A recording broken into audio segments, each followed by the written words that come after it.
We're back here at Lantern Media Studios for the latest episode of Lean in Leander.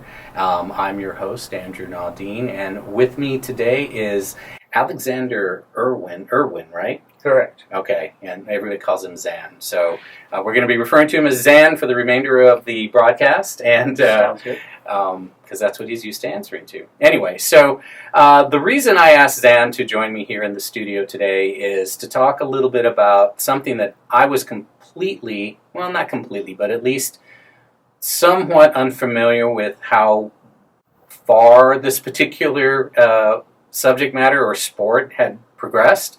And the sport itself is disc golf or frisbee golf for some of us old timers. So I had the opportunity to meet with somebody from the disc golf community, and we had just a very casual conversation while I was at a friend's wedding event. And he mentioned to me Benbrook Park, and I was somewhat familiar with Benbrook Park, but I didn't really understand exactly what was going on with that park. I'd seen it. I'd probably tried to park there once or twice, and I was just like, I don't know what's going on here. But he kind of informed me as to what Benbrook Park was doing and what they were doing at Benbrook Park. And I did a little bit more digging and found a few more facts and figures. And I just thought this would be a really, really good topic to feature, as well as highlight a tournament you guys are having in August. Yes, so the timing here is to bring a little bit of attention to this tournament, and we'll talk about that a little bit downstream here on the podcast. So anyway, Zan, thanks for coming out. I appreciate it. And today, what we're going to do is we're going to dive into this story of a forgotten disc golf course in Central Texas. Yep. And now it's one of the most played parks in the region. And that, of course, is the previous mentioned Benbrook Park. So if you're not familiar with Benbrook Park, it is on Baghdad, basically right across from Divine Lake. Correct. So if you headed down Baghdad towards Liberty Hill, there's a couple of different parks there. Obviously Divine on your left, headed towards Liberty Hill. And then Benbrook would be on your right. And you go a little bit further, and the softball park is over there. And so there's a lot of stuff in that general area that's germane to our community. But this particular piece was just fascinating. And like I said, I was really kind of thrilled having the opportunity to meet you guys and start talking about this and bringing a little bit of attention to it. So we're going to use a podcast to hopefully help with that. So let's start simple. What is disc golf? Yeah, so some people might not have any idea what disc golf is. So if you see those baskets in a park, a basket is a pole with some chain suspended from it, and then there is a catch basket underneath. That is our target. So disc golf is similar to golf in our strategy. The strategy is get the disc in the basket in as few throws as possible.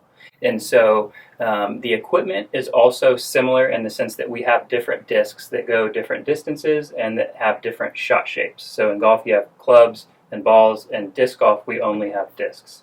And those discs are shaped differently to, like I said, to perform different patterns in the air. So the interesting thing about disc golf, you can actually curve the disc two ways, whereas in golf you can only hit straight, a slice, or a hook. And so in disc golf, you can actually curve it in an S turn, which is very satisfying once you finally perfect that. That's very cool. And then there's also, there's no limit on equipment. So some people might carry 30 or 40 discs, whereas in golf, you're limited to 14 clubs.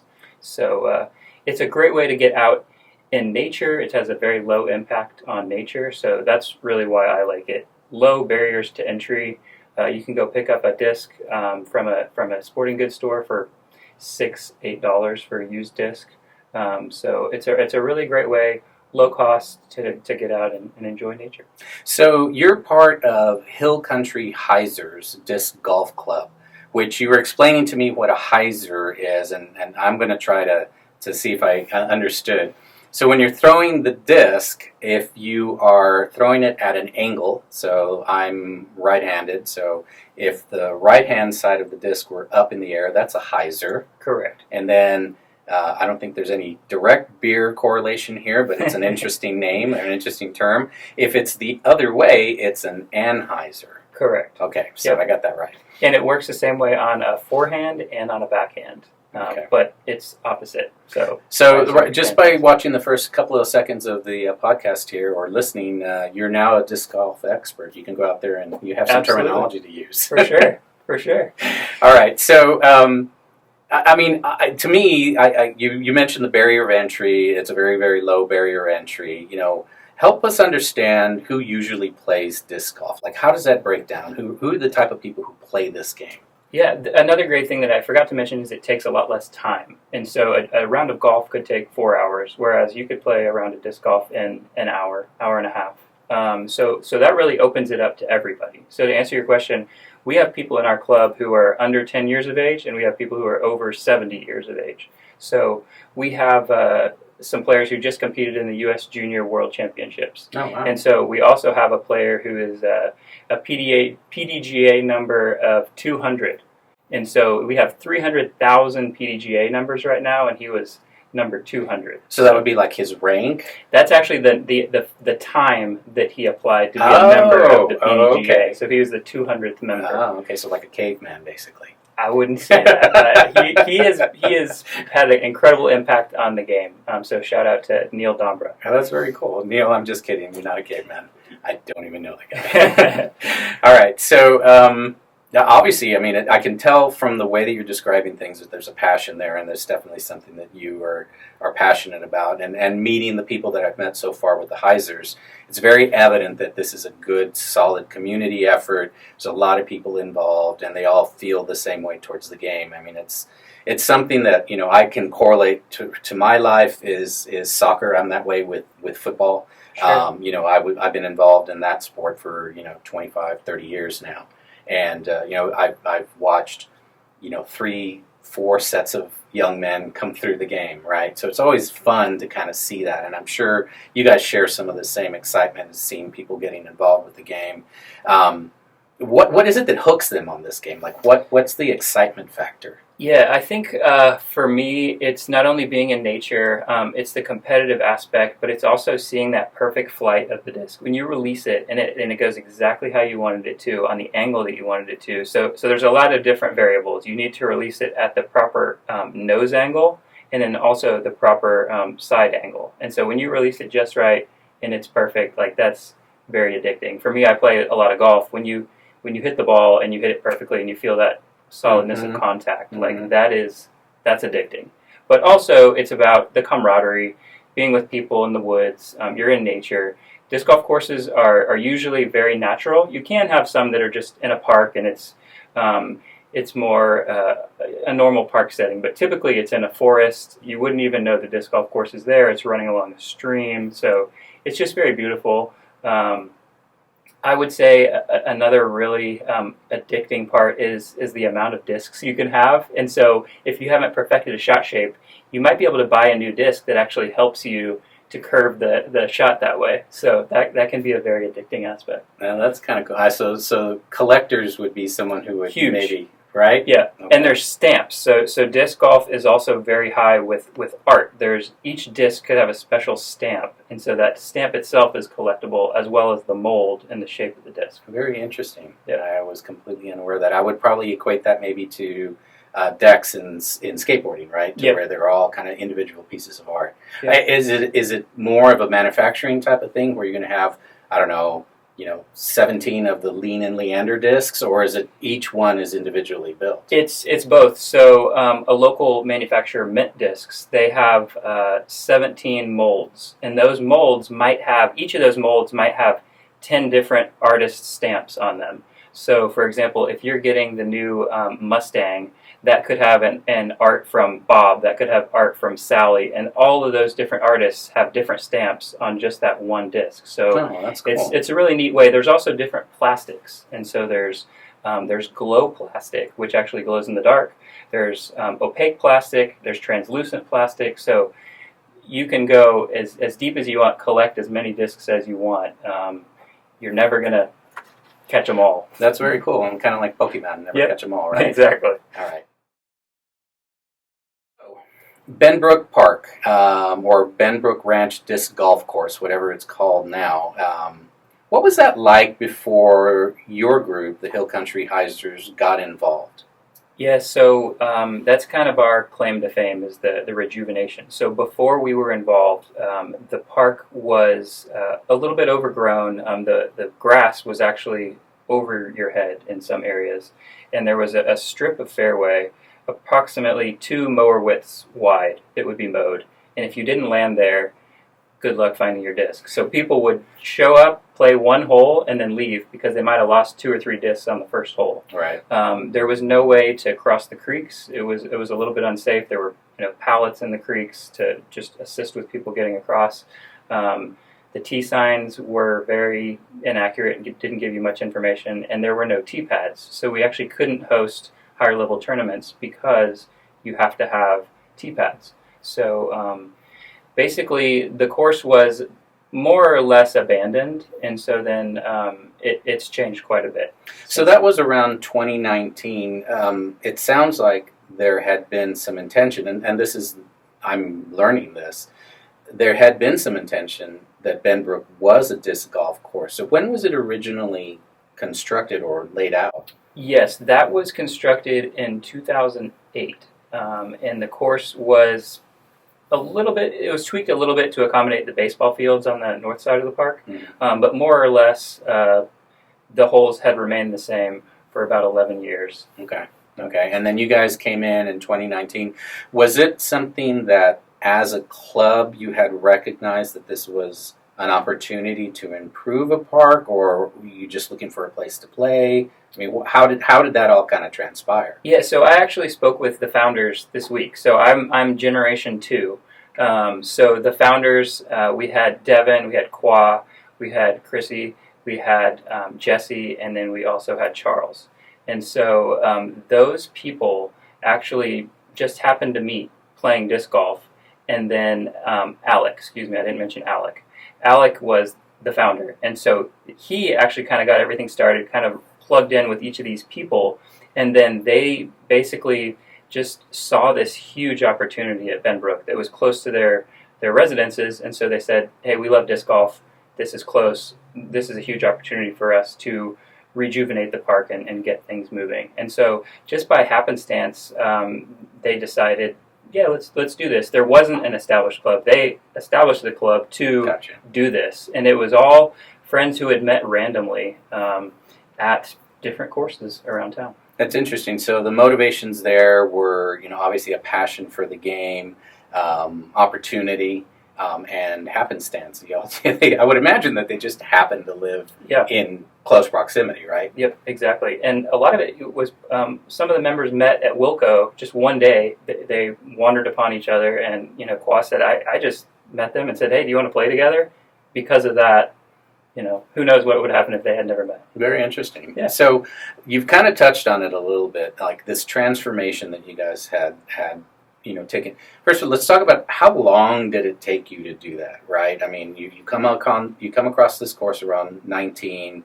Obviously, there had been some intent initially, maybe have to do a little bit of digging to see who was involved with that process. But, you come across this course that's intended for disc golf, had been neglected, and now you have an opportunity to, resuscitate it. So how long did that process take you guys? So the first work days started in 2019, 2020, and it was a very long process. At the very beginning, we had loppers, string trimmers.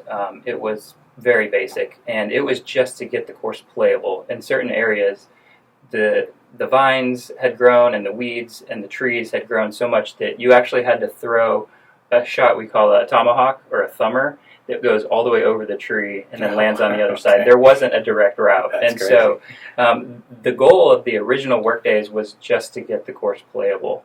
And so that took, digging back in the archives, I would say that took 6 months to a year to really get it where it was worthy of hosting like a basic tournament, where people would come out and say like, okay, I'm not going to lose all my discs and have a terrible time. But it was still known as like, you better be ready when you go to Benbrook. So that was your goal, right? Is to make it a playable course, and then eventually be able to host tournaments or events or anything along those lines, right? Yeah, I would say the goal was twofold. It was to create an organization, a nonprofit that supported other nonprofits in the area. So to be able to host events and just small meetups where we could support, and we did backpack drives, and we supported Edge, which is a youth disc golf organization, and Hill Country Ministries. So supporting the community, but then also making sure that when people come to Benbrook that it was a positive experience. And so being able to host events rather than just people would show up once and then never come back again.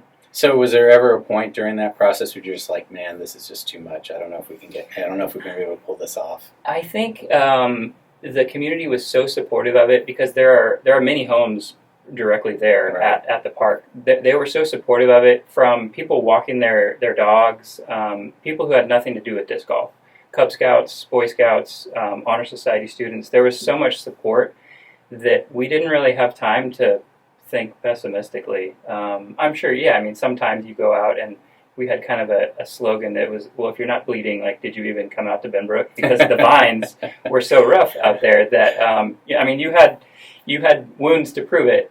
So the work was hard, but there were so many people that showed up for these work days that it was always very, very positive. That's awesome. That's awesome. So, I mean, that all sounds great, and even in a nonprofit world, there's always statistics, right? There's always analytics, and one of the things that I wanted to talk about, because I found it fascinating when we discussed it originally, was just how many people are actually playing at this park, right? So let's talk a little bit about those stats. Would you say, obviously the growth has been there, right? How would you define that growth? Since 2019, you guys get this place playable. What does that look like for you guys there at Benbrook? Yeah, so I love statistics and data. We use an application called UDisc, and so I could actually show you those numbers. So in 2019, only 134 rounds were logged in UDisc, and so that kind of just shows you the abandonment of the course. Just people weren't out there. The people out there weren't disc golfers. It was people walking their dog, people jogging. So 134 people played in 2019.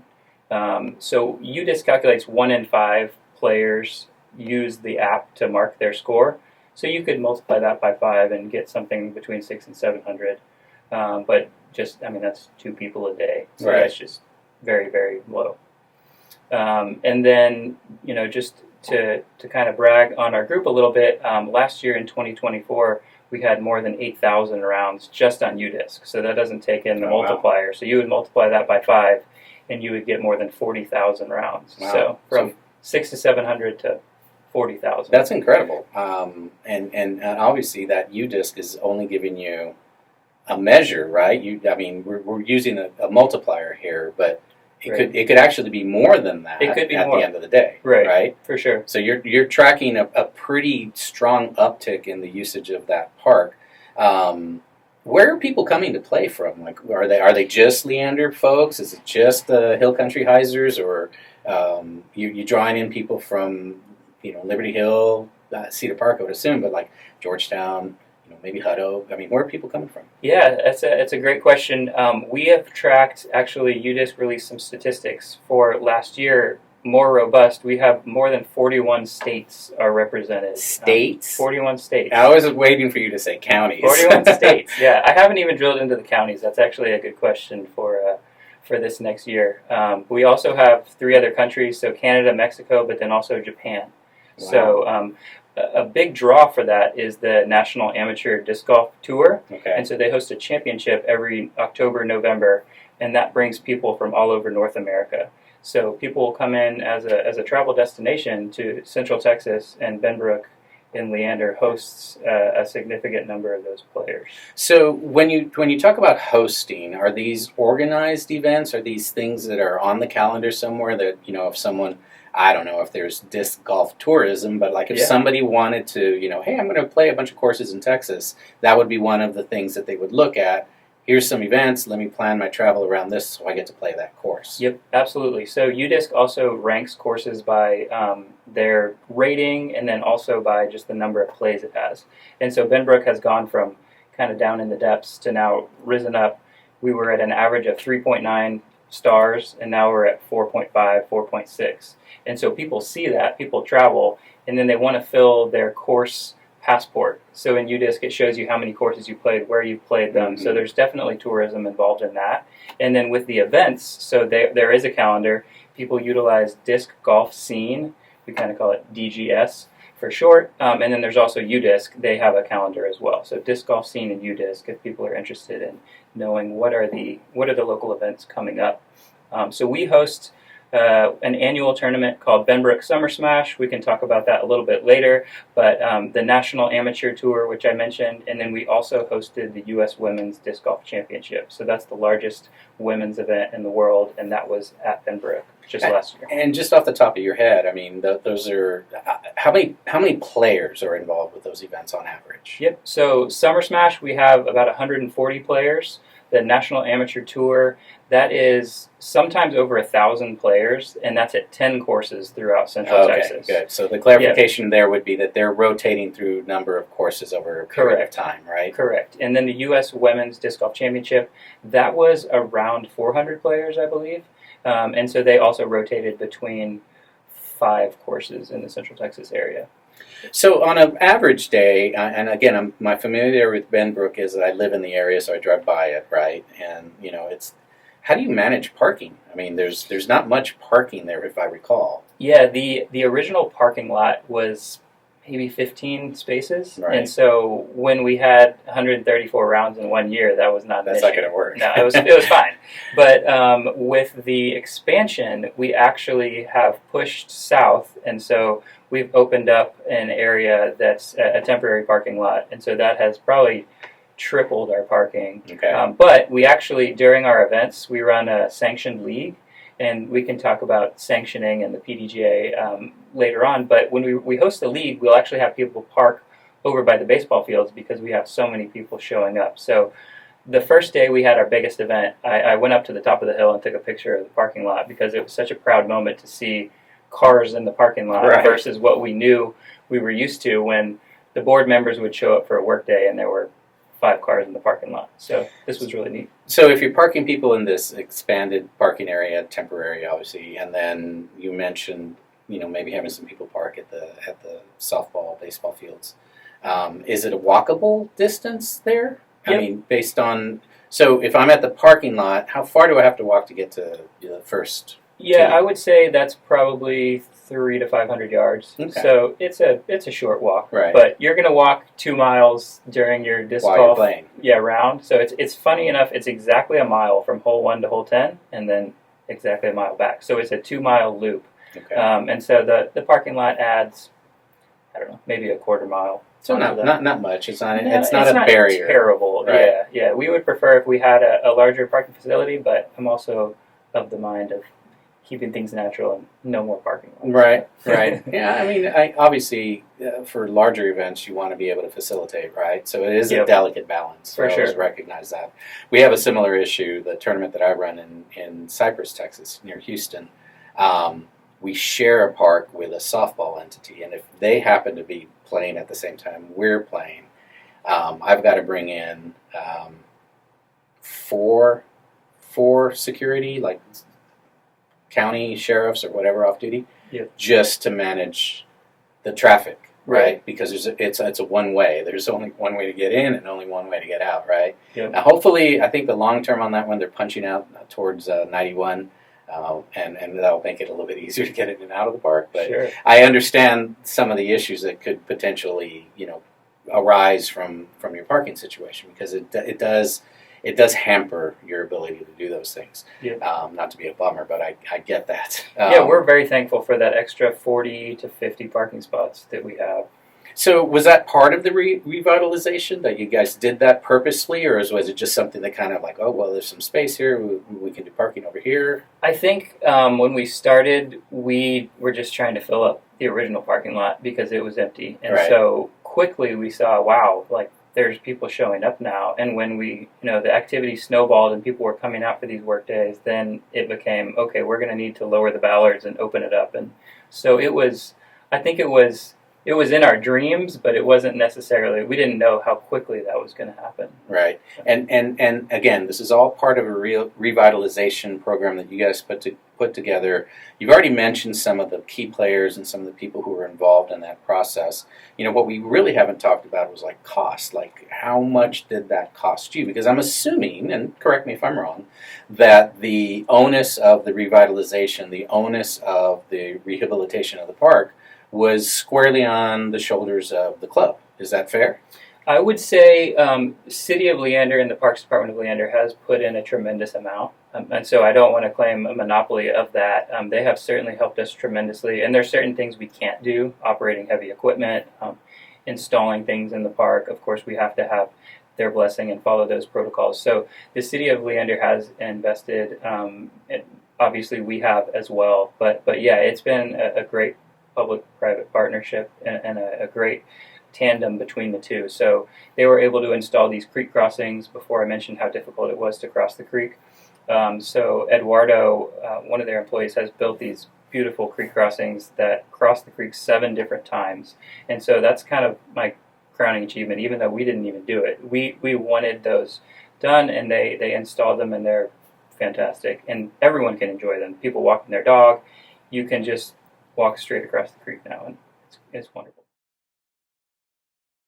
Okay, so we're talking about this community effort, and again, there's I'm trying to get to the fact that there's some costs here, right? There's some money. So we talked a little bit about the value of the revitalization. You gave me some numbers. Let's talk a little bit more about that. What did it end up looking like? Yeah, so total value all in was over $52,000 of added value that we have provided. And so some of that is donated money, some of that is donated time. A significant portion of that would be the time. So we have actually contributed 63 work days that we have hosted out at Benbrook Ranch Park. That's 408 volunteers that have showed up, and over 1,600 hours. And so that's just labor time as well.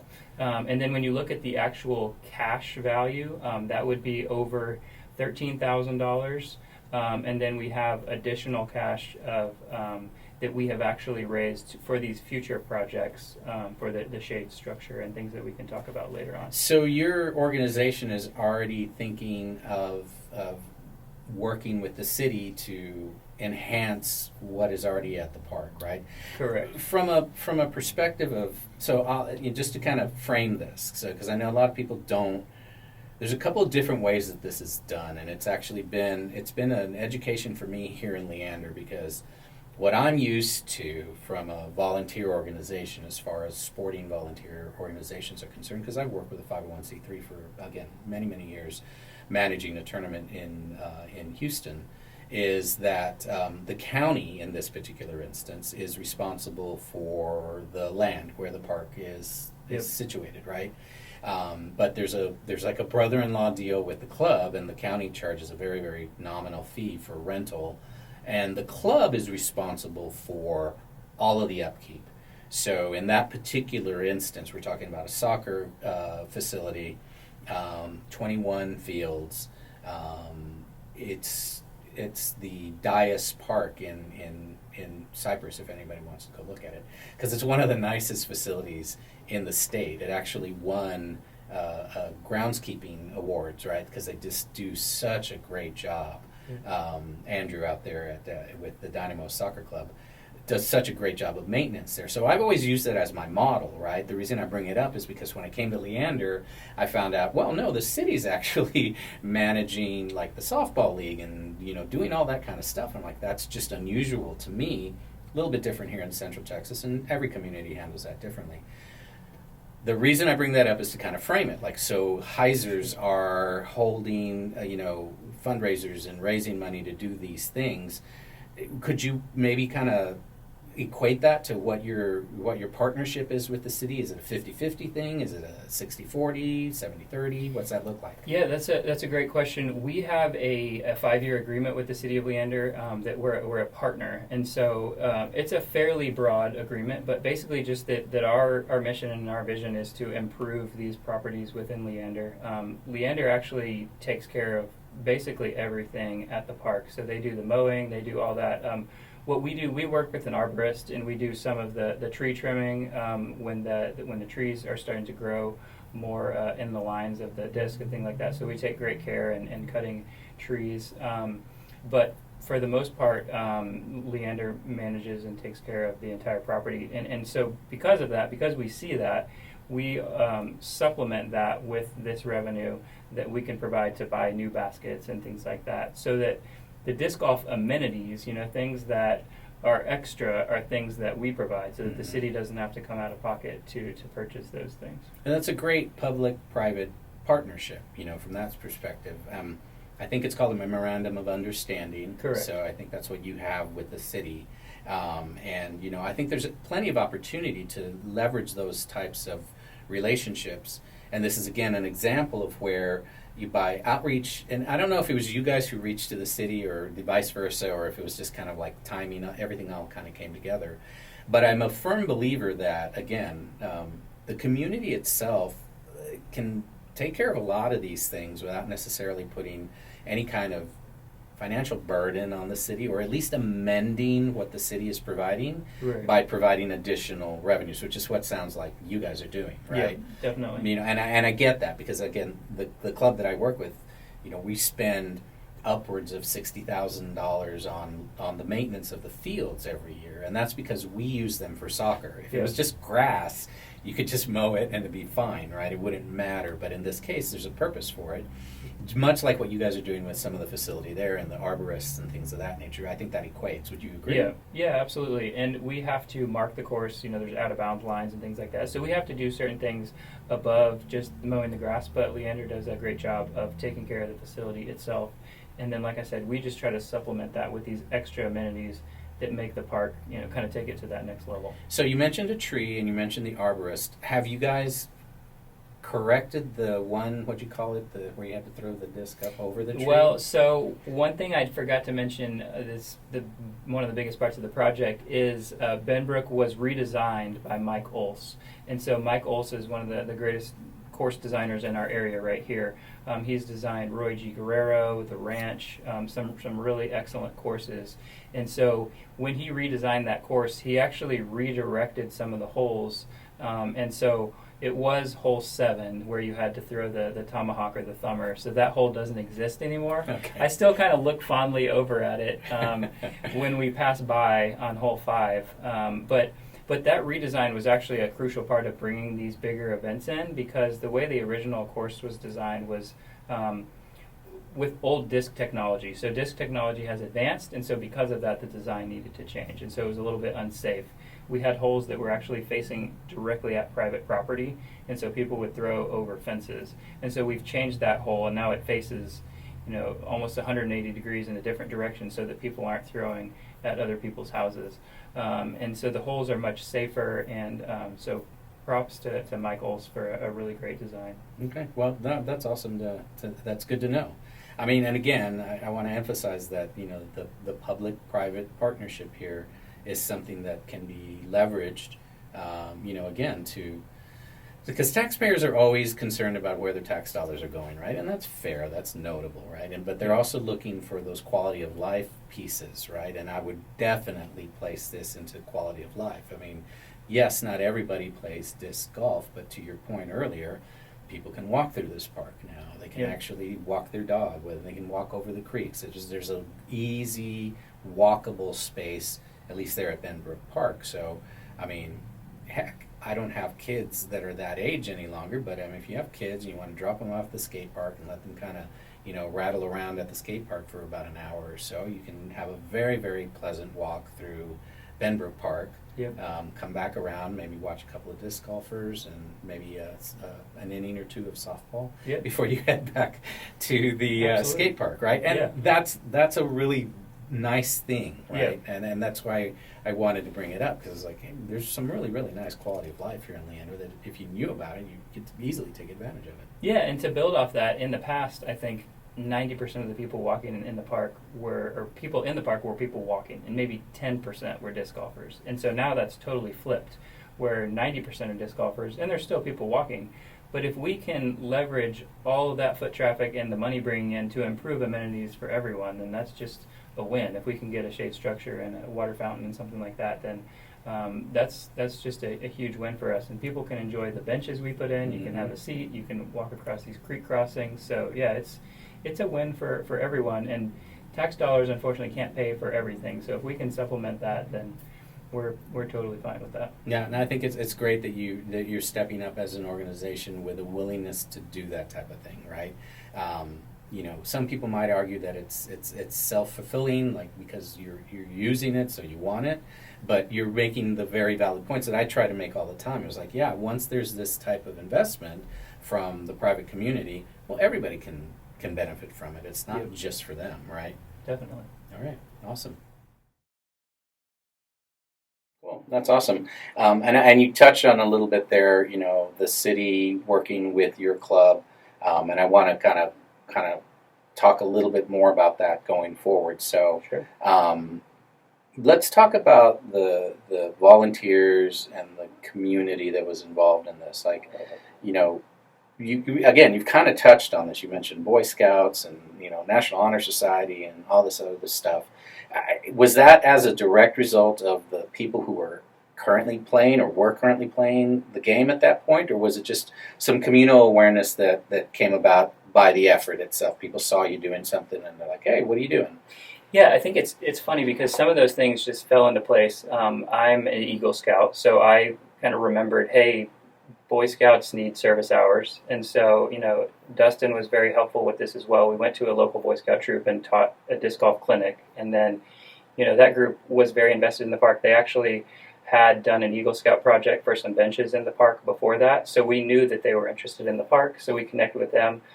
They're a great partner. And then Honor Society students need service hours as well. So there's a need in the community and a desire to do service. And so people came out, they saw what we were doing, and like I said, it just kind of snowballed and just built into something even bigger, where we thought the project was going to take a lot longer, I think, and we were able to get it done quicker than we had anticipated. Was there a financial piece to that as well? Like, I'm sure nothing comes for free. I mean, maybe your effort and your time, but, valuations, etc. I mean, we're data guys, so I'm sure we could probably get off on that. But, there had to be, there's costs to this, right? At the beginning, it was just personal loppers and string trimmers and very lo-fi. And so after that, I reached out to one of the local manufacturers, Mint Discs, and was able to form a partnership with them. They were very generous in donating merchandise that we could sell to raise money for the club so that we could buy heavier duty machinery. And when I say machinery, I mean tools. We could buy tools, string trimmers, hedge trimmers, things like that to actually work on the course. But also we could generate funds to, sell T-shirts and sell hats and things like that to raise more money for the course. So we could purchase new baskets, new tee signs, a new course map. We have 2 practice baskets now. So all of that was because of that partnership with Mint Discs. And then we were also able to, I would say, entice people to come out to these work days by offering discs as a free token of our appreciation. So Mint provided discs that we could give to those volunteers if they came out and performed service. So Mint Disc, I'm assuming minimum regional player. What's their kind of background? Are they? Yeah, Mint Discs was established in 2017, and they are originally Central Texas, but now they've expanded, nationwide. There's people that have a cult following of Mint Discs. So when they release a new disc, it's, everybody's scrambling to get it. So they do a really good job with artwork, these special limited edition discs that you could buy that have a really neat artwork on it. Like I mentioned, it features local artists, so it supports that community as well. And so Mint also hosts tournaments through the HOT Tour, the Heart of Texas Tour. Okay. And so we partner with them. Our event, Benbrook Summer Smash, is a part of the HOT Tour. as well. Oh, okay. Yeah, okay. so it's a really tight knit community, and they do really neat release parties where you can go to the warehouse and actually stamp your own disc. So you can put it in the hot stamper, push the buttons, and then the plate will come down and stamp the discs. Where are they located? They are over on the east side of Austin, at Austin Beer Works. It's called Sprinkle Valley is the name of the facility. Oh, okay. So yeah, check it out. I'm going to have to. I've been there a few times. So It's pretty awesome. yeah, no, now I They have a something course else to there look for. and a putting course. So All right. pretty neat. All right. The only thing I can throw is my back, so I don't know if I'm actually... Putting. You could do the putting. So Okay. we actually host a putting league at Red Horn Brewery, and that's been a great way for people to be introduced into the sport. Those putts are 20 to 30 feet, so very low intimidation factor there. Most people can throw a disc 20 to 30 feet, and it's through the brewery. Red Horn is very gracious to allow us to use their facility for the past 3 years.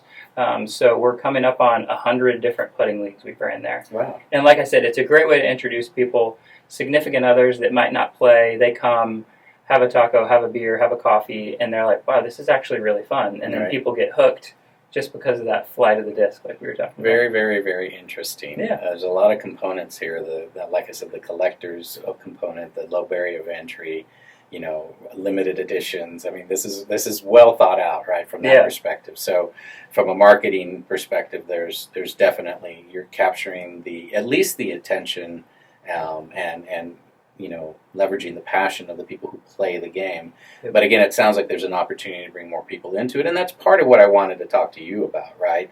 Because I became aware of your event here in August.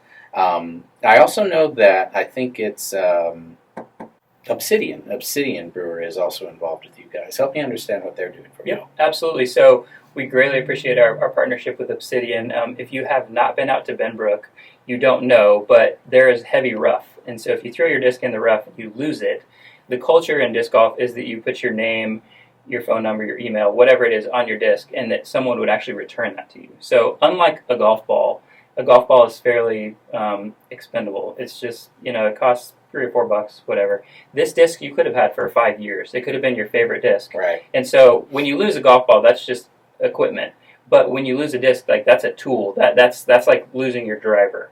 And so people will return that disc to you. So we have a lost and found box at Benbrook.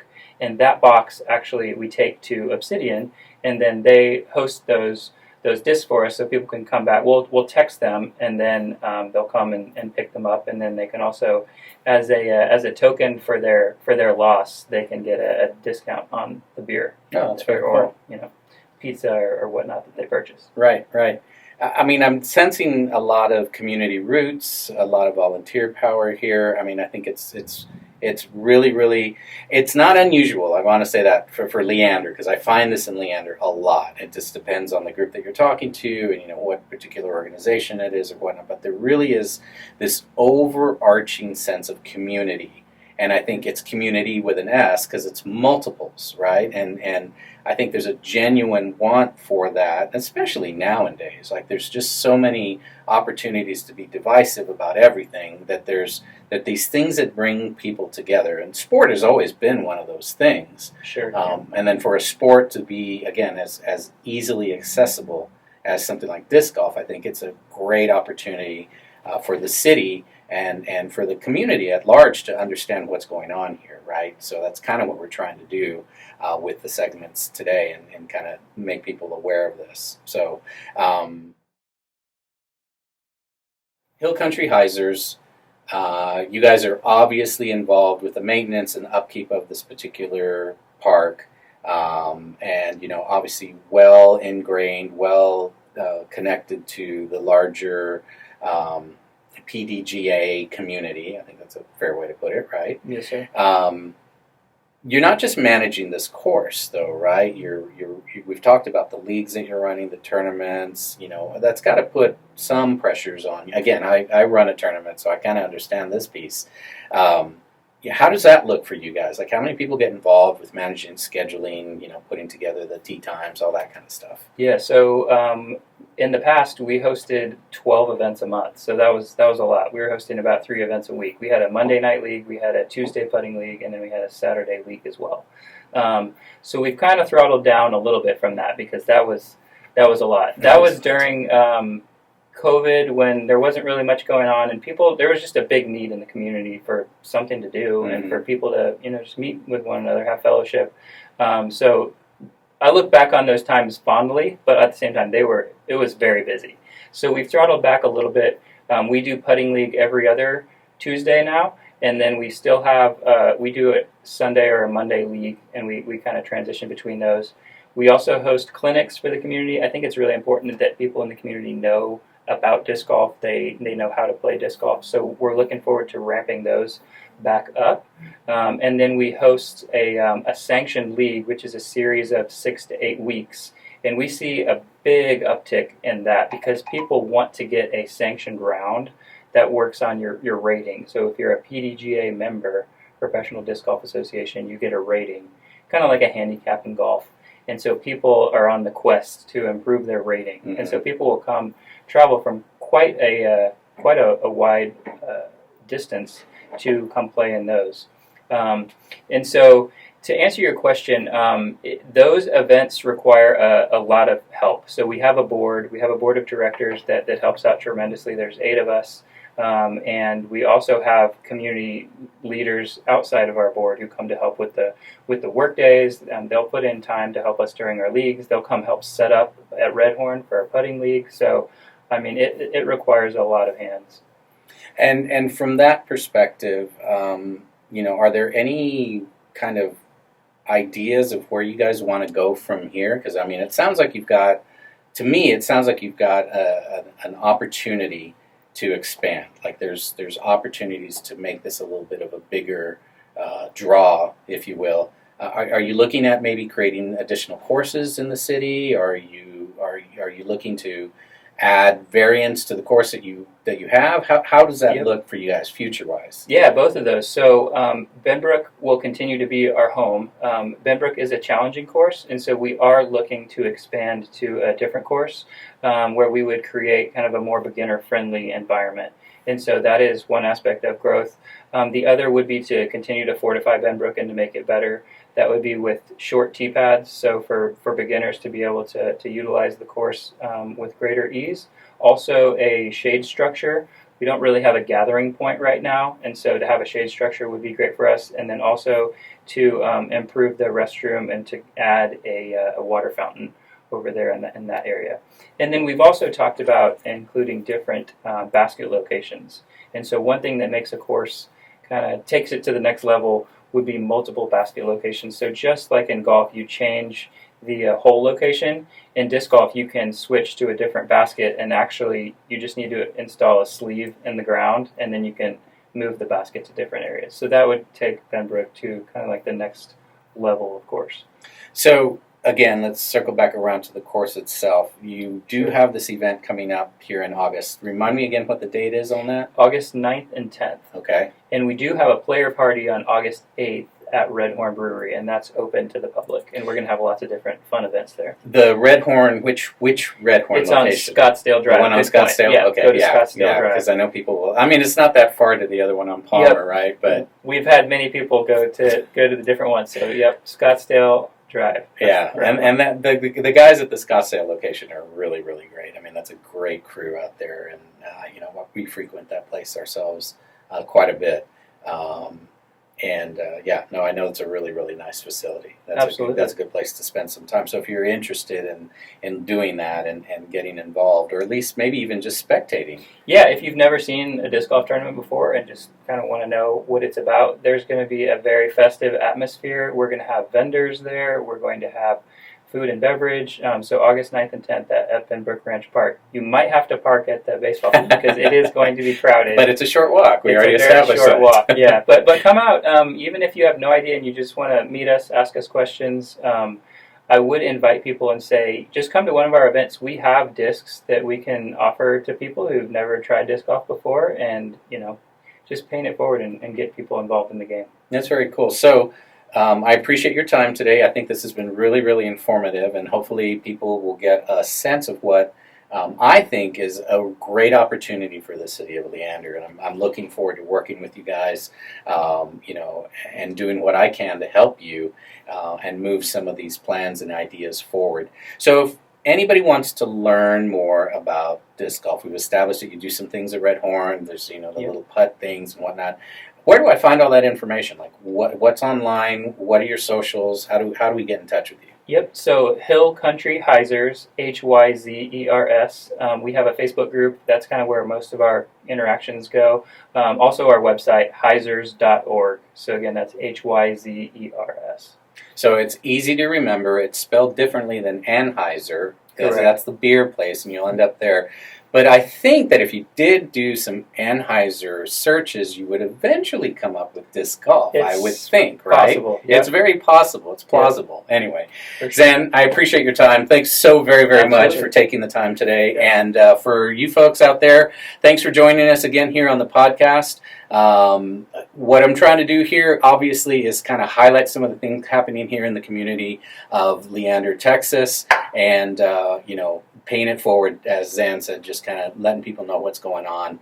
This is a great, great opportunity for people to pick up on something that, again, very low barrier of entry, probably fairly easy to do, at least kind of get around in. You might not get a great score, but, hey, golf's the same way, and it costs way more than this thing does. Sure. So, anyway, thanks again. I appreciate your time. I appreciate your time here listening to the podcast, and we'll have some additional stuff coming up here in the next few weeks, and I hope you'll continue to join us here on Lean and Leander. So thanks a lot, guys. We'll see you next time.